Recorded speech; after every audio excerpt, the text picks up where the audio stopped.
Well, welcome back to the morning show here on Arise News. It's time now to review headlines of today's newspapers, and of course we're starting with the newspaper of record this day on Saturday. This day on Saturday, yes, Adisua, and the lead story here says protests continue in Lagos, 1 killed, 4 injured in Abuja. And if you see the deluge of riders, I mean, they tell the story in detail. It's time to go home. Sanwo-Olu appeals. Businesses reopen in Rivers as massive peaceful protests continue with tight security. Tinubu, governors working to ease burden in Nigeria, says NGF chair. Normalcy returns to North as police, NSCDC arrests over 600 suspected vandals in Kano, Sokoto, Bauchi, returned stolen items to owners. Emir Sanusi tells looters. And stop attacking journalists. IPI Nigeria warns security agencies. Adin lead Abuja protest. Senator King Gibe declares. All these stories are on page 5 of today's This Day. And like we'll see that practically all the newspapers today, have stories about the protest on their cover page. This day is a lot detailed in giving what has happened so far in the first 2 days of the protest. And now that we're entering day 3, normalcy is returning in many parts of the north. We saw live images from Ojota, just a few moments ago. Were they even up to 20? A few guys just dancing around the Ojota. I mean, it's still early, people are just getting up, getting ready to get into the business of the day. Yeah, but then if you look at yesterday and maybe Thursday was a bit, full of activity. I'm talking about Lagos, but, yesterday, not that much. Today, let's see what happens. I'm not so sure, though, how a 10-day protest with a weekend, in between, can be sustained effectively by those who claim that there are no leaders that can be engaged. But of course, we also have the lawyer to the protesters, Ebon Onogurua, saying that it's time to call it off because it looks like the protest has been hijacked. Other stories on the cover of This Day, still on the protest. The story above the lead says protest. Nigerian bonds drop. Stock market records mixed performance. That story is also on page 5 of today's This Day. And the 2 pictures, of course, speak to what we are talking about. Day 2 of End Bad Governance protest in Lagos. And you can see for a socialist Nigeria now, one of the banners is saying on the right, a socialist Nigeria, isn't that interesting? And then one of the banners also say movement to fight for better Nigeria. But on top of the second lead, Kamala Harris secures enough votes to become Democratic Party nominee. That's on page 8 of today's paper. I'm sure this one is already checking our voter's card. What I'm waiting for is actually to see the VP pick.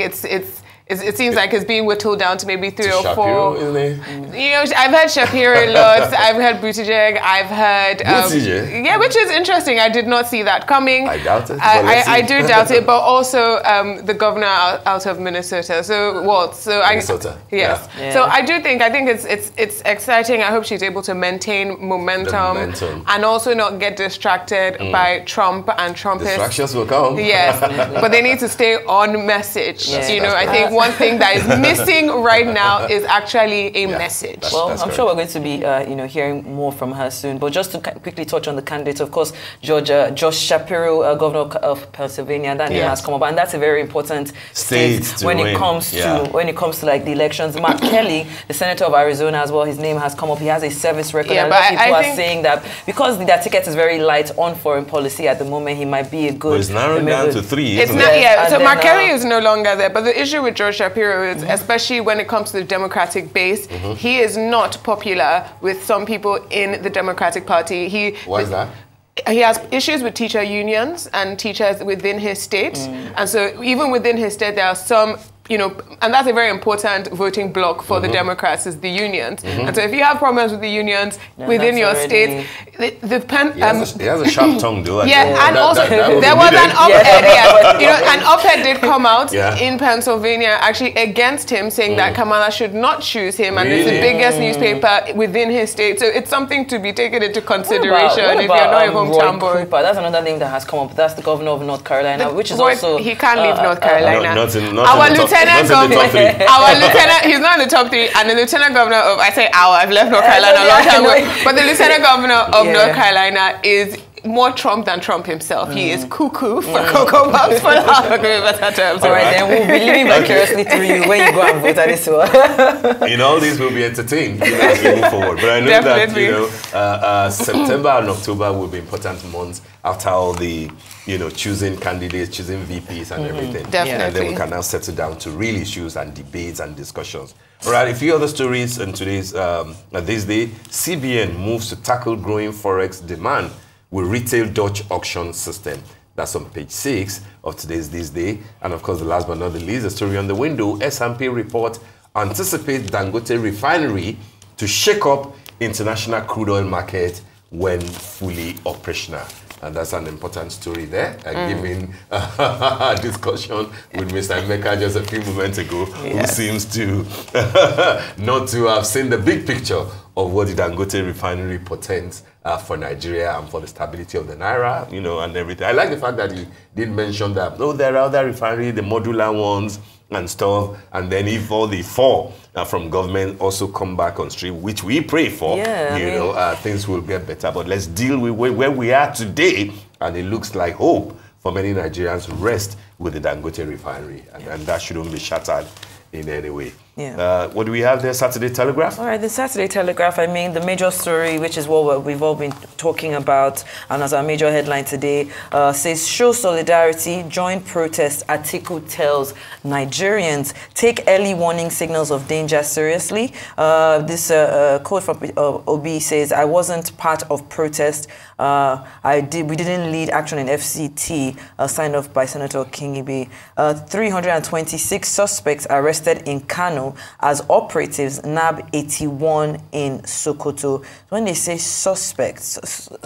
suspect, there have been a number of arrests. I think in total, more than 1,000 have been arrested all across the country. But I think Kano alone, about 300 and something. 226. And 26. And you will expect that to be so, because if you see the surge, and the level of destruction, even covert, on the street, see the way that they marched on many public spaces. They went to the Secretariat. They went to what's that place by the by Boso Tijani's ministry, and he had to NTC on the State House Road in Kano. A message to say that this is sad, this is bad. What that tells you is there a disconnect between projects that federal governments or even state governments are putting up in state. And of course, the people who are meant to use them. And benefit from them. Benefit from them. But because if they do see the benefit, will they have an incline to want to destroy and loot that place in the manner that they did? I also think, particularly with Kano State, where we have, the governor, coming out earlier and saying that the commissioner of police does not listen. Was not cooperating with him. It also it shows why there has been agitation for state police. It shows why I honestly think that this showed us the protests, not just the violence, not just the looting. It showed us the crisis that we have on very different levels. The need for more local government, strengthening of our local government, because in a normal I would say normal time, people should actually be heeding warnings from their local government chairman. But I don't think anybody a lot of people don't even know who. A local government chairman is not able to declare state of emergency. No, but what I'm even saying is in terms of even communication, it speaks to the judgment from the about the independence, Supreme Court, about the independence of a local more government. about the financial autonomy of the state. But as you said, maybe like mayors, they should be able to speak. I saw a bit of that in Lagos, by the way. A number of the local government chairmen, did put out messages. Some of them went, to different places in Lagos to say that this is our territory, this is what we desire, see our vision, this is what we've been able to do for you. These are the other plans that we have for you, beyond what the governor, did in Lagos State. If you look at government chair, I think it's very important. Very important. I mean, and just interesting to note as well that if we're looking at about 1,000+ people that were arrested across the nation who, were suspected of either violence or even just picked up for being protesters at that moment. Yeah. What about the people that they got the information that they were going to disrupt the protest even before? What about those ones that were protesting against the protest? The counter-protesters. The counter-protesters. So it just seems like it's going to be like were they disruptive? Well, it's been alleged. I saw a message put on X by a journalist from Humango, the Human Angle online. They report a lot on insecurity, particularly in the north. Yeah. And he alleged that it was pro-government protesters that actually went and destroyed in the NCC specifically because there was actually a rally beforehand of pro-government, pro-APC protesters, and he alleged that he saw those protesters joining in the tail end because they were smaller in number, and that he believed that those were the protesters who actually started the looting of the NCC and it got out of hand. Well, those are allegations that have to be looked into. Yes. But two key things, stand out for me in what Shaitan read from Saturday Telegraph. The fact that IPI is saying that in all of this, as we witnessed in Abuja, please spare journalists. Journalists are there to cover the situation. And I saw how I think the chairman of the Journalists Association in Abuja was maltreated. He had a camera in his hand and he was saying, I'm a journalist. Yes. There were other people there too who were saying, he's a journalist. Yes. That shouldn't happen. Given the fact that even the Chief of Defense Staff was saying that, you journalists, don't give them oxygen. Don't put so much of effort in what they are doing. With respect, sir, don't teach us our job. Once we are not breaking the law, we're not giving anybody oxygen. But we need to know part of why you're able to speak to what is happening is because you're able to see it. In any case, social media is there. For people to see in real life. Yes. Don't gag anybody. Definitely. What we should preach against is violence. The other part that I was interested in is the fact that Peter Obi came out to speak about the fake news that was put out that he was in Abuja, whereas he was in his hometown. In Inewi, people cut old video to say that, he led the blah blah. This is definitely dangerous. Very dangerous. I mean, also touch on the fact that on this Igbo Must Go campaign as well, because even the Afenifere has come out, and it's also on the Saturday Telegraph saying arresting the promoters of this Igbo Must Go campaign. I completely. I think there's a particular handle on X that is dishing out this Lagospedia. They need to find. It's got no connection whatsoever with the Lagos State government. Sometimes people just use the name Lagos, and begin to dish out there. That was the same handle that came out and said that there was sorry. The same handle that came out and said that that's the same handle that came out. I think we're talking about misinformation. It's very important. But since we're on this, one of the stories. You want to go to the Tribune? Yeah, the Saturday Tribune. The headline is about military warning the protesters. But since we are running out of time, the story I actually want to take is, going to what you were saying, is at the bottom of the Saturday Tribune.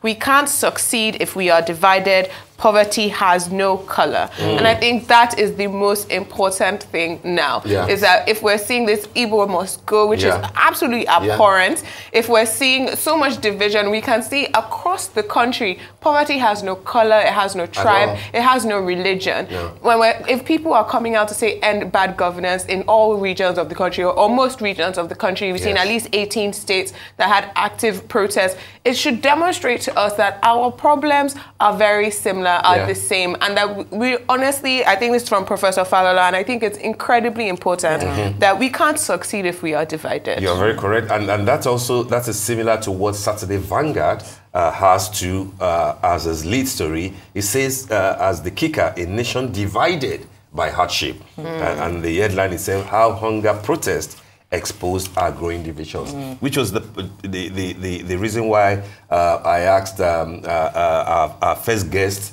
if this has changed, the map of Nigeria, how we protest and things like that. Because the only thing that we are dealing with here is the issue of hunger, is the issue of inflation, and of course, having good governance, a lot more than we do, presently. But then you have the whole of Southeast saying, we're not part of this. We're protesting with Isiwu and Nkwobi and pepper soup. Protesting from home. Lagos was also a bit calm, and I celebrate the fact that people listen to the intervention to a great, to a large extent. See the way one of the protesters in Lagos spoke to the police at one point and said that, listen, this is not just about us, this is also about you. And that was so moving that the horde of police just, turned back and said, do your thing, don't destroy anything, and then they move on.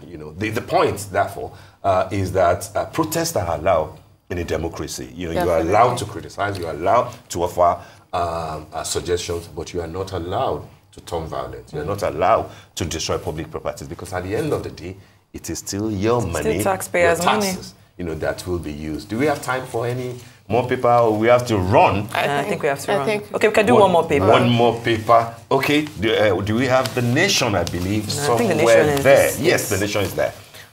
And the cover says, "Military on standby to restore order. CDS warns protesters." That's again on the on that story of the protest.